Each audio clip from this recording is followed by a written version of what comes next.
सर्वप्रथम सबैलाई नमस्कार छ मेरो सानो मिनी ब्लगमा। र आज चाहिँ म बान्द्रा खाडण्डा भन्ने जग्गामा छु। यहाँको भ्यूहरू दृश्यहरू हेर्न सक्नुहुन्छ तपाईहरुले। यो हो समुद्र, यहाँनिर बान्द्रा मुम्बईमा पर्छ यो। र आज चाहिँ मौसम यस प्रकार छ कि घाम लागिरहेछ, घाम पनि त्यस्तो होइन, ठिकै राम्रै हल्का घाम लागेको छ। र आज चाहिँ यहाँनिर म किन आएको भन्दाखेरि चाहिँ यहाँबाट चाहिँ ज्यादातर बोट राति गएर माछा मारेर लिएर आएर लोड गरेर यहाँबाट लिएर जाने गर्छ। त्यही लागि आज चाहिँ तपाईहरुलाई म माछाहरू कहाँबाट लिएर जान्छ त्यो चिजहरू देखाउनको लागि चाहिँ आएको छु। यहाँनिर योहरू चाहिँ बोटहरू हो, बोटहरू पुरा लाइनमा लगाएको छ, सबै ट्रकहरू पछाडि छ मेरो पछाडि। अनि यो चाहिँ हो तपाईको समुद्रको नजारा। त्यहाँ पर देख्नु हुँदैछ बोट पनि छ अनि ब्रिज पनि बनिँदैछ, पानी माथि माथि ब्रिजहरू बनिँदैछ, जोडिँदैछ अर्को ब्रिजबाट त्यहाँ ब्रिज, ताकि सर्टकट पनि हुने। र समुद्रको लहर चाहिँ यस प्रकार छ, यहाँ पानी बढ्दैछ आस्ते आस्ते, बेलुकासम्म चाहिँ तपाईँको पानी पुरै बढ्छ।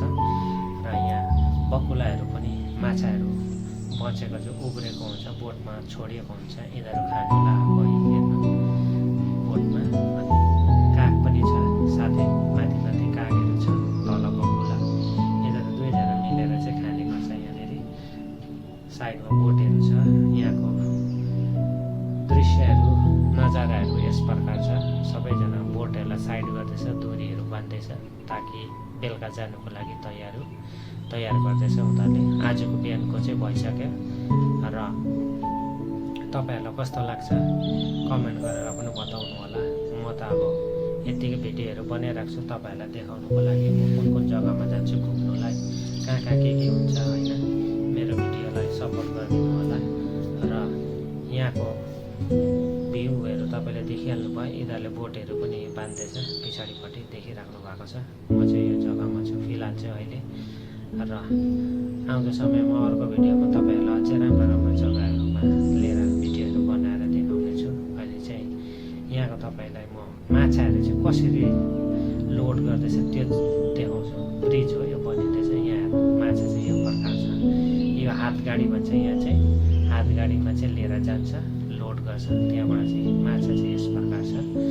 र मेरो भिडियोलाई सपोर्ट गरिदिनु, तपाईहरुबाट आशा यही छ। राम्रो लाग्छ लाग्दैन कमेन्ट गरेर पनि बताउनु। मैले चाहिँ भिडियोहरू बनाएर हाल्दैछु, ठिकै छ। आजको लागि यति नै। आउँदो भिडियोको लागि म पनि तयारीमा हुन्छु।